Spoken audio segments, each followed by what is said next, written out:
I'm going to talk you through how I create a shot list. We've talked before about the differences between a spec script and a shooting script. What you can see there is a spec script.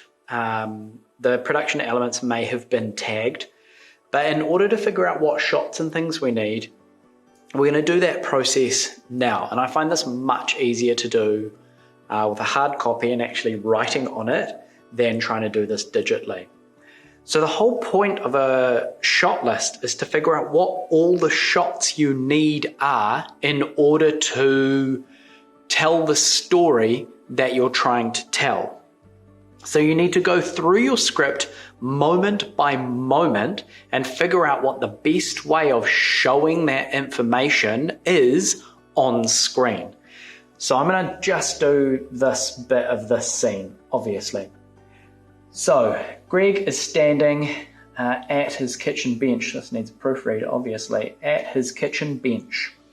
So that's pretty much the first thing we need to do. Now, I'd like to show that we're early morning. That's important here. And Greg is a lonely character, so we need to think about that too.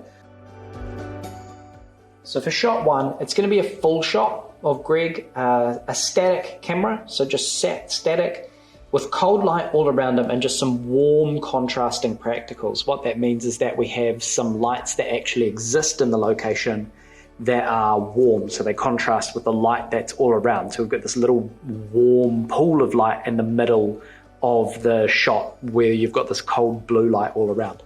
Now if you want to, you can by all means just draw a wee picture, and I'd like that to be even fuller than that, so maybe I'm just going to put my frame way out there. Now you will storyboard later if you need to, but that might help you get an idea. That's shot number one, which shows Greg standing at his kitchen bench. So then we need to see that he's absent-mindedly buttering a piece of toast on a cutting board with a sharp kitchen knife. So we're going to go into sort of a close-up of the toast with the knife there, and I want to focus on the sound here. So I've just written focus on the sound, because I like that idea that he's standing in his house and it's completely silent except for that scratch, scratch, scratch sound of the knife on the toast. And he's probably like way buttered it, and he's just buttering and buttering because he's distracted with his phone. So the important part here, and this wasn't important when I wrote the script, but I'm going to make it way more important now, is that he's reading this article on his phone. So I'm going to focus more on this reading the article on his phone. So far, I've had one shot for this thing, one shot for this thing. It doesn't have to be one shot for each. You can have multiple shots for a thing, for a moment. So for this one, and see, this is why I like to do this, because I can just kind of go all over the place. Shot number 3, actually I'm going to put it all the way up here to give myself some more space. 3, we're going to go like close up. Greg's face lit by, phone. So for shot 3, we're going to have a close-up of Greg's face lit by phone, and then immediately we're going to go into shot 4. Then we cut into an over-shoulder of his hand scrolling the article. So it's going to take 2 shots to show us that he's reading it, and then it goes down to the article on his phone. So that's 2 shots there. Now you can have as many shots as you like to show each piece of action.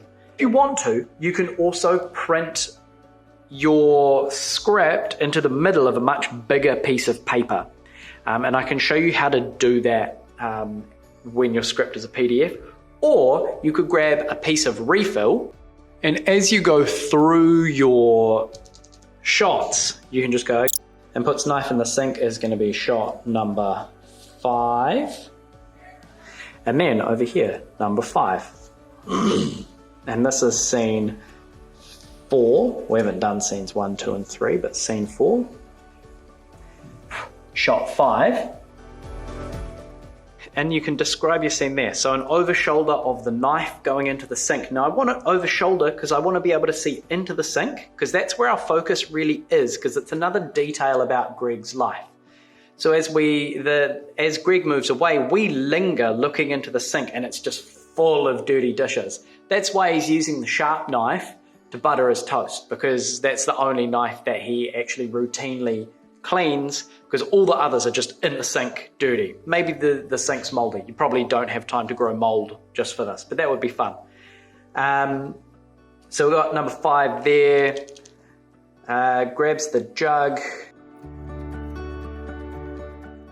So I've put 2 shots for this, 6 and 7. So we're going to have a mid to full shot, shot from waist height. So you can also specify here which sort of height you're shooting from. Shooting from waist height is a really interesting perspective, because we don't do it very often. We used to sing a lot of stuff from eye level. Shooting from waist height gives us this funny perspective where we're not quite really low looking up at something, but we're certainly not at that same level. It gives us a funny perspective to be looking at it, which I'm using here because I want to show that he's high status. He's a police officer, but he's also by himself. He's alone and he's isolated in the location that he's in. And then cutting back to that opening master shot, this full shot over here for the pouring. So he'll walk over to the jug in this shot, get what he needs, and then walk back to his bench, and we'll cut back to this shot while he actually pours. And so depending on how you operate and how much you want to write, you can use either of these methods: drawing straight onto your script, printing your script small in the middle of a big piece of paper and still drawing all over the place, or keeping things a little bit more structured, working down a separate piece of paper. You need to do this through your whole film. You've taken it from just being a story now, and you're starting to think about how you communicate this story through the medium of film to an audience. This is the really exciting part, where you start to visualize what it's actually going to look like. And then if you do this really well, actually creating that vision will be much simpler. You can add detail here, and I have done already, lingering on this sink full of dirty dishes. That's not in the script, but I like that as an idea to communicate this information about the character of Greg a little bit further. Good luck, have fun with this. Don't take too long, but do a good job.